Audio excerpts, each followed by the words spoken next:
mga pangga, ngayon nandito na po ako sa bus stop ngayon at nag-wait talaga ako ng bus kasi in-invite pa ako ng kaibigan ko na mag-shopping kami sa mall.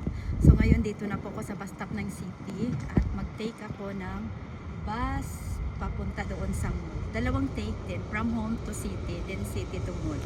So take tayo ng bus. Isa sa dahilan kung bakit gusto ko din pumunta ng mall kasi gusto kong ipa-check yung mata ko. Yung mata ko kasi parang parang sira na. Hindi, parang nahihirapan ako dahil siguro sa pagtingin ko sa cellphone lagi, sa PC, sa TV, sa iPad. So yun, parang medyo kailangan na talaga ipatingnan. At the age of 40, kailangan na din natin patingnan yung mga mata natin. Talagang mapipil mo talaga na there's something nag-iba talaga. There's something nag-iba.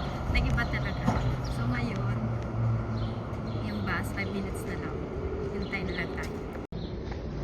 Ito na yung bus. At tingnan nyo, sobrang daming tao na sasakay. Sobrang daming taong sasakay today talaga. At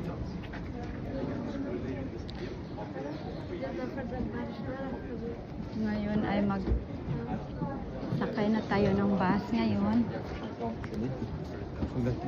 Ito ay number 25. So yan po. Sobrang daming tao talaga ang sasakay ng bus na to. Kasi yung mall na kasi medyo malaki at doon halos yung mga tao pa.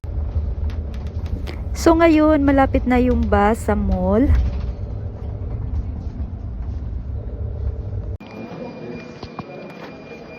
At dito na kami ngayon sa loob ng mall. Lahat ng mga tao dumiretso dito sa mall.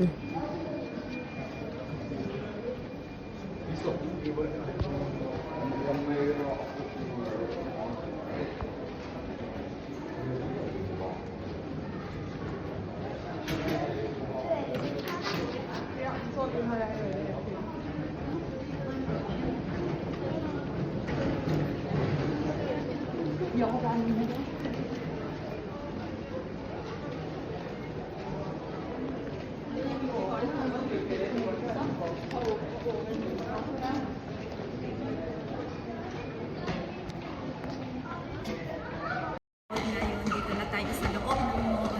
Nakikita nyo naman. So, ang daming tao. Tingnan natin mamaya kung saan tayo mapunta.